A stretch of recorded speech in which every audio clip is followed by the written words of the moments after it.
नमस्कार दोस्तों, स्वागत है आपका स्टडी फॉर सिविल सर्विसेज में। वीडियो को पूरा देखिए। कोई भी आपका फीडबैक है, कोई सजेशन है, तुरंत वीडियो में कमेंट करके जरूर बताइए। अच्छा लगे तो वीडियो लाइक जरूर कर लीजिए और ऐसे वीडियो लगातार फ्री में पाने के लिए चैनल को तुरंत सब्सक्राइब कर लीजिए और बेल आइकन को जरूर टैप कर लीजिए ताकि आगे भी सारे वीडियो आपको मिलते रहे। यूट्यूब में फॉलो करते हैं तो प्लीज ये वाला फ्री टेलीग्राम चैनल जरूर ज्वाइन कर लीजिएगा। सारे नोटिफिकेशन, सारे अपडेट यहीं पे आते हैं, ध्यान रखिएगा। स्टडी फॉर सिविल सर्विसेज का कोई भी पेड ग्रुप अगर आपको ज्वाइन करना है तो सिर्फ 856480509660897523864455 यही नंबर है हमारे, सिर्फ जहां पे कॉल या व्हाट्सएप कर सकते हैं। इंस्टाग्राम पे हमारा पेज जरूर फॉलो कर लीजिएगा, स्टडी फॉर सिविल .सर्विसेज है। ट्विटर पे हमको जरूर फॉलो कर लीजिएगा, @study for civils है। सारे क्वेश्चन अटेम्प्ट करिए और स्कोर अपना तुरंत कमेंट करके बताइए। दोस्तों नमस्कार, स्टडी फॉर सिविल सर्विसेज में आपका बेहद स्वागत है। आरओ एग्जामिनेशन की पेड क्विज हम आगे कंटिन्यू करेंगे। फर्स्ट क्वेश्चन चलिए देखते हैं। पर्यावरण एवं विकास पर पहले संयुक्त राष्ट्र सम्मेलन का आयोजन रियो डी जेनेरियो में किस वर्ष में किया गया था, ये पूछा जा रहा है। तो सस्टेनेबल मैनेजमेंट ऑफ फॉरेस्ट और इन सब मुद्दों से संबंधित, जिसको आप रियो डिक्लेरेशन कहते हैं, ठीक है, या एजेंडा 21 भी कई बार आपको मिलेगा, ठीक। तो ये सब आउटकम्स हैं किसके, जो हमारा कॉन्फ्रेंस हुआ रियो डी जेनेरियो में, जो यहाँ पे कहा जा रहा था, ये जून 1992 में, ठीक, ब्राजील के अंदर, ऑप्शन सी। नेक्स्ट है वेंकटेश्वर मंदिर किस राज्य में स्थित है, तो ये जो है आपका आंध्र प्रदेश राज्य में हो जाएगा हमारा, ऑप्शन ए। यहाँ पे वेंकटेश्वर ये टेम्पल जो है चित्तूर जिला है शायद, वहाँ पे स्थित है और इसे 7 पहाड़ियों का मंदिर भी कहा जाता है, ठीक, ये भी ध्यान दीजिएगा। नेक्स्ट है वराह लक्ष्मी नरसिंह मंदिर आंध्र प्रदेश में किस स्थान पर स्थित है, तो ये है जो है ऑप्शन ए करेक्ट हो जाएगा। सिमचलम पहाड़ियाँ जो है, ठीक, आंध्र प्रदेश में यहाँ स्थित है और भगवान विष्णु के जो ये अवतार है ना, वराह नरसिंह अवतार कह लीजिए, उनको ये समर्पित है। इस मतलब ये ध्यान रख सकते हैं इसमें एक्स्ट्रा आप। नेक्स्ट है कि प्रसिद्ध द्वारिकाधीश मंदिर किस राज्य में स्थित है, तो ये है आपका गुजरात में, द्वारका में, ऑप्शन बी को चुनेंगे। और कृष्ण भगवान को समर्पित है और मान्यता ये है कि लगभग करीब 2200 से ज्यादा सालों से पुराना मंदिर है ये, ठीक। नेक्स्ट है मोढेरा का सूर्य मंदिर किस शासक के शासनकाल में बना, ठीक है। तो मोढेरा जो है यहाँ गुजरात में सूर्य मंदिर, ये बनवाया गया भीम प्रथम जो है ना, चालुक्य वंश के, ठीक, इनके शासनकाल में। विकल्प ए को चुनेंगे। लगभग टाइम पीरियड जो है 1026 से 27 ईस्वी के आसपास। नेक्स्ट है हराग्रीव माधव मंदिर के संबंध में कौन सा कथन गलत है, ठीक। तो ये गलत सही वाला बड़ा ध्यान से देखा करिए। इसमें हराग्रीव मंदिर असम में स्थित है। यहाँ पे पहाड़ियां हैं, मोनीकूट करके है ना नाम है, उस पे स्थित है ये, बिल्कुल ठीक है। ये नरसिंह रूप जो है इनको समर्पित है, ये भी ठीक है। इसका जो स्ट्रक्चर है ये रघुदेव नारायण ने करवाया था, ये वाला भी ठीक है। अराउंड जो है 1580 के आसपास का टाइम है, 1580-83 के ऐसे आसपास, ठीक। और ये भी मान्यता है, ये भी ध्यान रखिएगा कि पाल वंश के राजाओं के द्वारा इसका निर्माण हुआ था, कुछ इतिहासकार ऐसा बताते हैं, ठीक है। तो ये फैक्ट भी इसी से संबंधित है। गलत इसमें कुछ भी नहीं है, डी विकल्प को चुनेंगे। फिर से कुछ मंदिर हैं और संबंधित स्थल के बारे में कौन सा युग्म जो है सुमेलित नहीं है, ये बताना है। तो शुरू के 3 तो ठीक है। महामाया मंदिर हम्पी लिखा है, गलत हो जाएगा। महामाया मंदिर जो है ये लक्ष्मी और सरस्वती देवियों को समर्पित है, जो कि रतनपुर में है, छत्तीसगढ़ में, ठीक। तो ये हमारा गलत हो जाएगा। और ये बात करें लगभग 12वीं से 13वीं सदी के आसपास जो है इसका निर्माण हुआ था, उस समय का है। बाकी के 3 विकल्प ठीक है। संबंधित स्थल के नाम भी देख लीजिएगा। एक ये वाला बृहदेश्वर मंदिर के बारे में कई बार पूछा जाता है, फेमस है काफी। तो तंजौर में स्थित है। इसका निर्माण जो है किस शासक के द्वारा करवाया गया, ये पूछ रहे हैं। तो लगभग 1010 ईस्वी के आसपास राज प्रथम के द्वारा, ठीक है। शिव को समर्पित है ये मंदिर।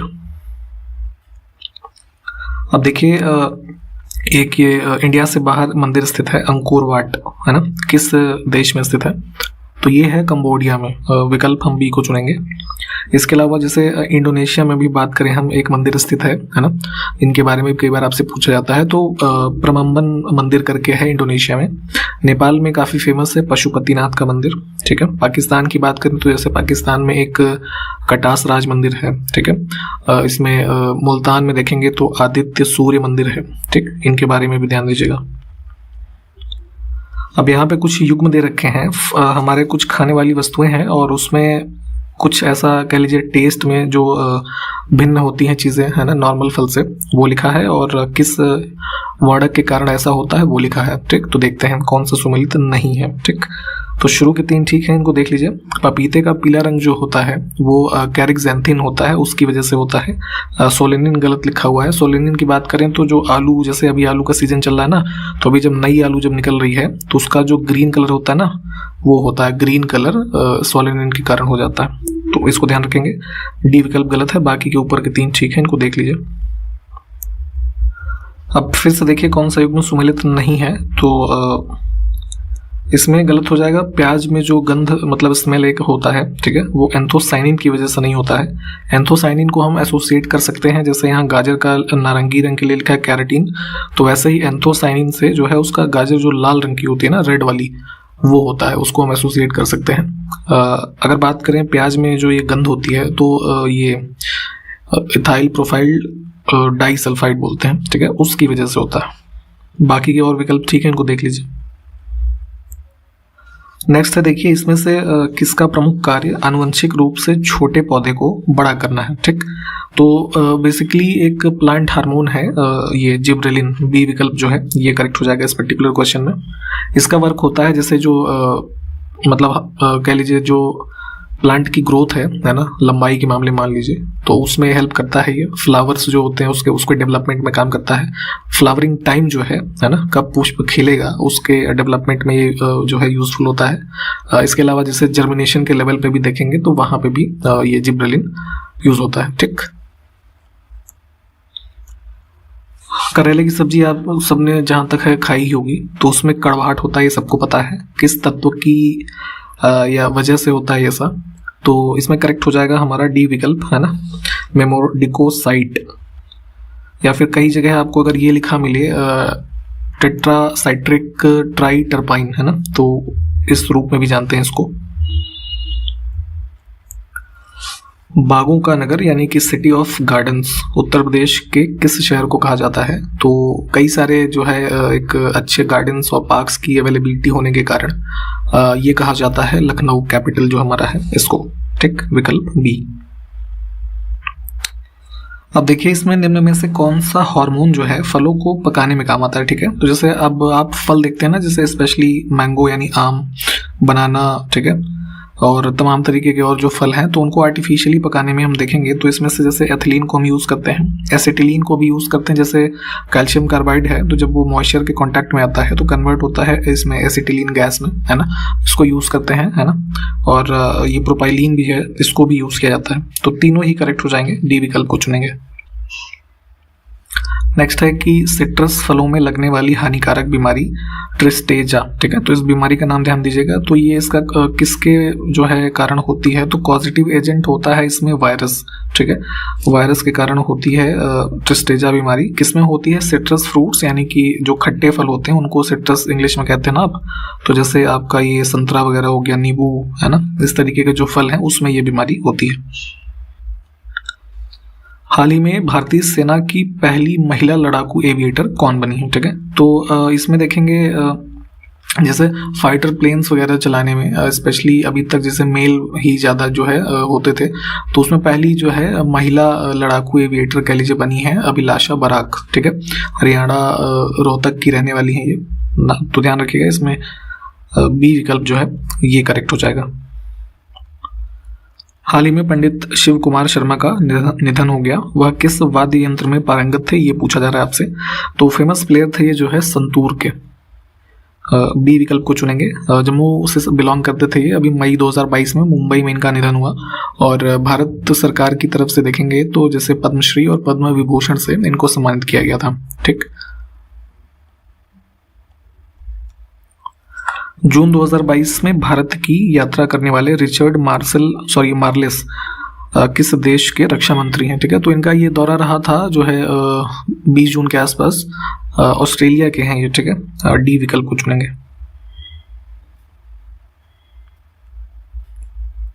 आगे देखिए पशुपालन द्वारा देश का पहला, थोड़ा स्टेटमेंट में गलत है, इसमें पशुपालन के लिए जो है, पशुपालन के क्षेत्र में कह लीजिए, जो देश का पहला पूर्ण रूप से सौर संचालित डेयरी संयंत्र अभी हाल ही में आधारशिला रखी गई थी। नाम है इसका मिल्मा डेयरी संयंत्र। ठीक है, तो ये आधारशिला किस राज्य में रखी गई? तो पूरी तरीके से सौर ऊर्जा संचालित डेयरी संयंत्र बनाने के उद्देश्य से ये जुलाई 2022 की न्यूज़ ये भी है। केरला में इसको जो है वो किया गया था शिलान्यास, उसमें एर्नाकुलम एक जगह है, ठीक है, वहां पे।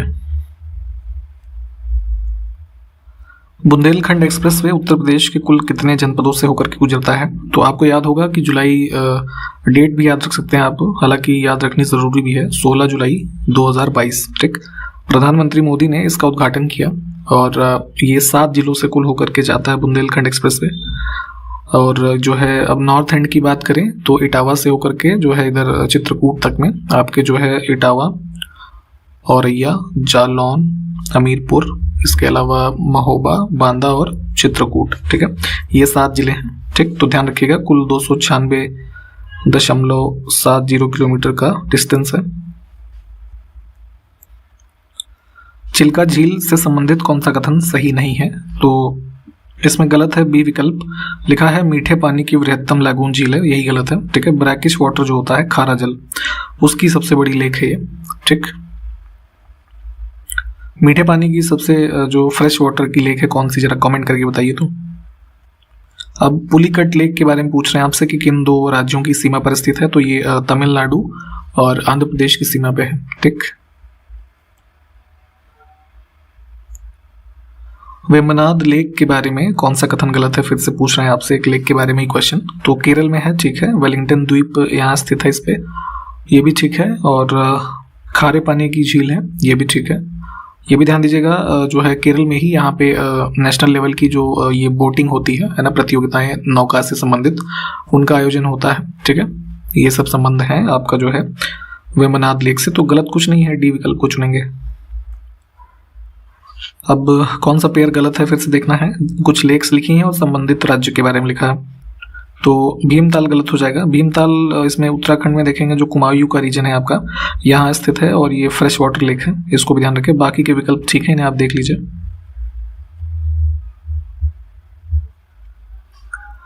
फिर से कौन सा युग्म सुमेलित नहीं है? तो इसमें गलत हो जाएगा ऑप्शन ए ही, है ना, चेम्बमक्करम जो ये जो लेक है तमिलनाडु में है ये।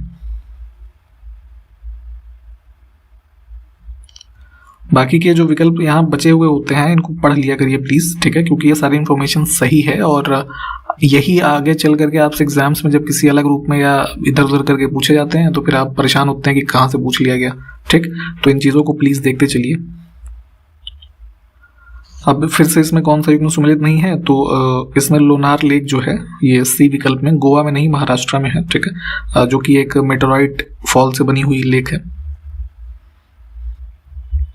इस क्वेश्चन का आंसर अभी आपको ऊपर मिल ही गया है, लोनार लेक के बारे में स्टेटमेंट लिखा है। अब निम्न में से कौन सा कथन सही है? 2 स्टेटमेंट है, देखिए। भारत के अधिकांश जलप्रपात दक्षिण भारत में पाए जाते हैं, बिल्कुल ठीक बात है। जितने भी मेजर आप वाटरफॉल्स देखेंगे हमारे साउथर्न इंडिया के रीजन्स में पाए जाते हैं। नेक्स्ट है कि चौड़ाई की दृष्टि से अगर आप देखिए तो भारत का सबसे बड़ा जलप्रपात कुंचिकल है, तो ये स्टेटमेंट हमारा गलत है।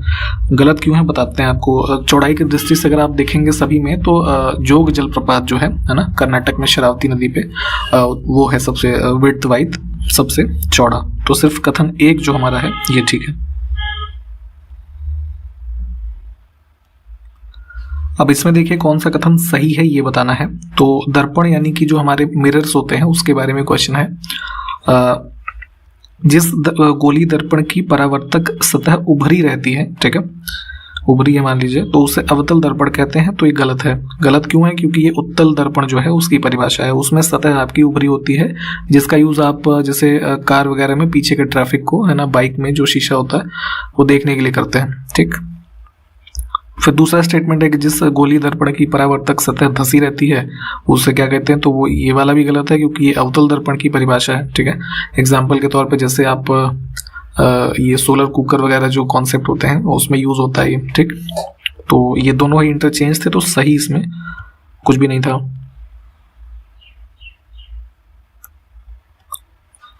निम्न में से किसमें अवतल दर्पण का प्रयोग नहीं किया जाता? ठीक है, तो बेसिकली ये वाले जो होते हैं ना सोडियम परावर्तक लैंप जो लिखा है सी ऑप्शन में, इसमें हम यूज करते हैं उत्तल दर्पण को। ठीक, क्या होता है ये कि जैसे आपने कभी ये मतलब स्ट्रीट्स पे सड़कों पे देखा होगा ना, लाइट्स लगी होती हैं, फ्लड लाइट्स, तो उसमें जो बल्ब्स होते हैं ना पहले वो पीले वाले, ठीक है, अब तो खैर वाइट ही आपको दिखते होंगे, एलईडी बेस्ड होते हैं वो, पर वो पहले जो होता था ये होता था सोडियम रिफ्लेक्टर, तो उसमें यूज करते थे हम कन्वेक्स मिरर को। देखिए जीएसटी भारत में लागू हुआ था 2017 में, ठीक है, ये भी ध्यान रखिएगा, 1 जुलाई 2017 से। तो उसी में पूछ रहे हैं कि कौन सा केंद्रीय कर जो है वो जीएसटी में शामिल है। तो हालांकि जो 4 ऑप्शन आपको दिख रहे हैं यहाँ पे सभी शामिल हैं जीएसटी में, परंतु जो केंद्रीय कर का इसमें है मतलब विकल्प ये है सेंट्रल एक्साइज। ठीक, बाकी के सब जो है राज्य टैक्सेस, जो स्टेट टैक्सेस होते हैं उसके उदाहरण है। सेंट्रल एक्साइज के अलावा जैसे सर्विस टैक्स और सेस वगैरह जो लगता है, तो ये सब कैटेगरी जो होती है वो सेंट्रल टैक्सेस के अंतर्गत आती है। 20वीं पशु गणना की रिपोर्ट जो 2019 में आई थी, ठीक है, तो इसमें से दिए हुए ऑप्शंस में से किसकी जनसंख्या घटी है इसमें। ठीक, तो पहले ये ध्यान रखेंगे कि जो एनिमल सेंसस की रिपोर्ट आती है पशुधन गणना की, 20वां संस्करण आया है 2019 में, और लगभग जो है 5 वर्षों में ये जनगणना की जाती है पशुओं की। ठीक, तो पिछली मतलब 19वीं से 20वीं की जो है अगर हम प्रोसेस में देखेंगे तो जनसंख्या इनमें से घटी है जो ये मेल गोट्स है ना इनकी, बाकी बफेलो, शीप और गोट की संख्या बढ़ी है। डिटेल में थोड़ा इस रिपोर्ट के जो फैक्ट्स हैं प्लीज उसको पढ़ लें आप। अगला है लाडली लक्ष्मी योजना का जो सेकंड फेज है किस राज्य सरकार द्वारा चलाई जा रही है। तो लाडली लक्ष्मी योजना पहली बार चलाई गई थी वर्ष 2007 में मध्य प्रदेश में, अभी हाल ही में मई 2022 के आसपास इसका सेकंड फेज जो है इसको स्टार्ट किया गया है। ए विकल्प को चुनेंगे। और इसका ऑब्जेक्टिव की अगर हम बात करें तो महिलाओं या स्पेशली महिला नहीं, लड़कियों का कह लीजिए कि उनके जन्म से लेकर के उनके विवाह तक उनको कई मतलब इंस्टॉलमेंट्स में फाइनेंशियल हेल्प जो है इस योजना के माध्यम से दी जाती है। अगला है सरकारी स्कूल के छात्रों के लिए मुफ्त नाश्ता योजना, ठीक है, फ्री ब्रेकफास्ट स्कीम जो है किस राज्य सरकार के द्वारा चलाई जा रही है। तो इसको शुरू किया है तमिलनाडु की सरकार ने। विकल्प चुनेंगे हम डी वाला। जैसे मिड डे मील की स्कीम चलती है, दोपहर में खाना जिसमें मिलता है, तो उसी के क्रम में यहाँ पे महाराष्ट्र में सरकार ने अनाउंस किया था इस स्कीम को, और ऐसा करने वाला पहला राज्य होगा जो मिड डे मील तो मिल ही रहा है, उसके अलावा ब्रेकफास्ट जो मॉर्निंग का है वो भी देंगे ये। इसमें 1st से लेकर के 5th क्लास तक के जो बच्चे हैं उनको इस योजना में लाभान्वित किया जाएगा। ई अधिगम योजना के अंतर्गत हरियाणा सरकार ने कितने छात्रों को गैजेट उपलब्ध कराने की योजना बनाई है। ठीक, तो ऑनलाइन शिक्षा में हेल्प करने के उद्देश्य से बच्चों को ई अधिगम योजना चलाई थी हरियाणा सरकार ने। इसके अंतर्गत 5 लाख बच्चों को जो है यहाँ पे इसमें इलेक्ट्रॉनिक गैजेट्स दिए जाएंगे, जिसमें टैबलेट और फोन जो है इन सबको आप संबंध कर सकते हैं।